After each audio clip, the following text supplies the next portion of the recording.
زمان كان المصروف نص جنيه وبنصحى 6:30 وبنروح ماشي المدرسة. كنت تستنى أمك وهي تحط لك السندوتشات في الشنطة. كانت الحصص 7 حصص، وأكبر فرحة لما أستاذ يغيب ويكونوا 6 حصص. كانت الحيطان مكتوب عليها أسامينا ورسمين عليها قلوب وأسامي أصحابنا.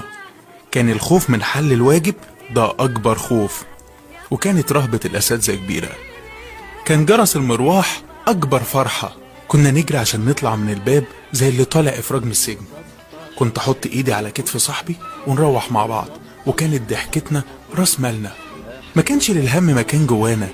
كان الواحد يروح تعبان ويرمي الشنطة على الباب وينادي يا أمي عاملة أكل إيه. لما تكون زهقان تنزل تلعب في الشارع مع أصحابك. بس بتفضل أيام زمان دي ذكرى عمرها ما تتنسي. كنت بتستنى سنة رابعة ابتدائي عشان تكتب بالجاف. تسألك أمك الساعة كام، تقول لها الكبير على 4 والصغير على 6. كنت تستنى الامتحانات عشان ما تاخدش الشنطة وتلبس لبس جديد وتستنى الشهادة، وأول ما تبان تكون أول واحد رايح تجيبها. أكيد عملت حاجة من دي وانت صغير. كنت بترسم الشمس في زاوية الورقة. كنت بتقفل باب التلاجة بالراحة عشان تشوف اللمبة بتقفل امتى. كان لما حد في البيت يطلب منك كوباية مية تجري تكون شارب قبل منه وتمسح بقك من على الكوباية علشان محدش يعرف انك شربت منها.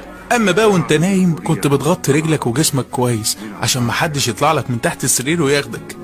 اكيد انت بتبتسم دلوقتي على الايام الحلوة دي، وما بتنساش قمة الفخامة ايام الابتدائية لما الاستاذ يديك تباشير واوراق ويقول لك وصلها للاستاذ في الفصل التاني. كون انت ماشي في وسط الفصل ولا اكنك باشا. لو ضحكت ولو ابتسامة بسيطة وافتكرت الايام الحلوة دي ما تنساش اعمل لها شير عشان ترسم البسمة على كل اللي افتكر الايام الحلوة.